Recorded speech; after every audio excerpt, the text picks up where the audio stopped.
नमस्कार दोस्तों, मैं हूं राजन। मेरे तरफ से आप सब लोगों का बहुत बहुत स्वागत है। दोस्तों देख सकते हैं कि हायर डीसी इन्वर्टर ये 2 टन एसी है। दोस्तों इस 2 टन एसी में दिक्कत है कि 5 मिनट 10 मिनट या फिर 30 मिनट चलने के बाद एसी का पावर बिल्कुल चला जाता है। तो दोस्तों ये पावर क्यों चला जाता है, आज मैं आप लोगों को सामने इसे सॉल्व करके दिखाऊंगा। और दोस्तों ये भी दिखाऊंगा, अगर एसी के डिस्प्ले ऑफ हो जाता है, बिल्कुल पावर नहीं होता है और किसी भी तरह की एरर कोड अगर शो नहीं करता है, तो आप कैसे उसे आइडेंटिफाई कर सकते हैं और किस तरीके से आप उस एरर कोड को निकाल सकते हैं। अगर डिस्प्ले में भी एरर कोड शो ना करे, आउटडोर के पीसीबी में भी एरर कोड शो ना करे, तो आपको एक सिस्टम दिया जाता है कि इन्वर्टर एसी में आप उसके ज़रिए आप किसी भी तरीके के आप एरर कोड निकाल सकते हैं। तो देखिए अभी जो एसी का पावर बिल्कुल चला गया है और किसी भी तरह के एरर कोड मुझे देखने को नहीं मिला है। तो इस टाइम आपको एरर कोड जानने के लिए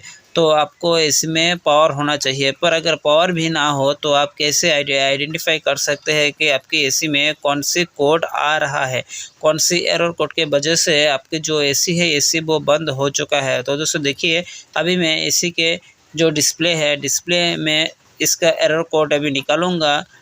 अगर ये नहीं सर्किट ब्रेकर दोबारा उठाया तो ये इसमें पावर नहीं आएगा। तो आपको क्या करना है, पहले सर्किट ब्रेकर उठा लेना है और उसके बाद इसी के डिस्प्ले में आपको एरर कोड दिखना शुरू होगा। तो दोस्तों एरर कोड निकालने के लिए एक सिस्टम है, वो मैं नेक्स्ट वीडियो में बताऊंगा। आप किस तरीके से किसी भी हायर मॉडल में आप एरर कोड को आसानी से निकाल सकते हैं। अगर इंडोर पे और आउटडोर पे किसी भी जगह आपको एरर कोड दिखने को ना मिले, तो उसे देखिए अभी जो एसी है, एसी में F1 एरर कोड दिखने को मिल रहा है। F1 एरर कोड दोस्तों बहुत से वजह से आ सकता है, जैसे कि आईपीए मॉड्यूल ख़राब हो जाता है और आपके जो सर्किट ब्रेकर ख़राब होता है, पावर की लाइन ख़राब होता है, सॉकेट ख़राब होता है, एम्बिएंट टेम्परेचर सेंसर अगर ठीक से काम ना करे, आउटडोर पे भी आपको डस्ट हो, ये बहुत से कारण से आपके एसी में F1 आ सकता है। तो उसे देखिए ये एसी अभी मैंने दोबारा चलाया और सामने जो F1 था,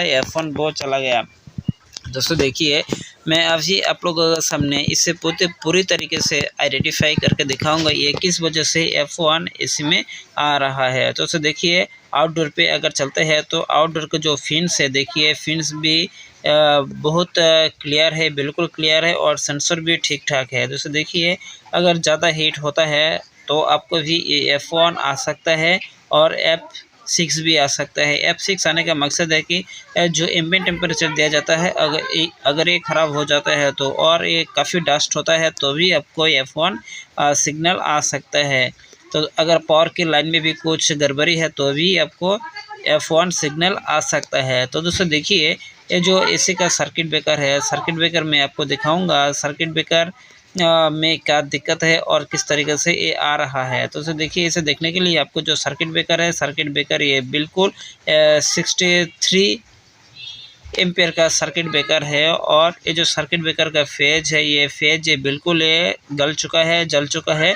इस वजह से जो सर्किट ब्रेकर है, सर्किट ब्रेकर ये ओवर हीटिंग हो रहा है। ओवर हीटिंग होने की वजह से ये जो एसी का पावर है बिल्कुल शट डाउन हो जाता है और F1 आपको डिस्प्ले में शो करता है। तो दोस्तों ये जानकारी कैसा लगा आप मुझे नीचे कमेंट करके बता सकते हैं।